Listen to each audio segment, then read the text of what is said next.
आदित्याय भास्कराय नमः।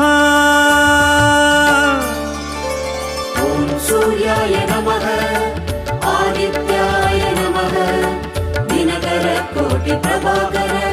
ॐ सूर्याय नमः ॐ सूर्याय नमः आदित्याय नमः दिनकर कोटि प्रभाकर। ॐ सूर्याय नमः।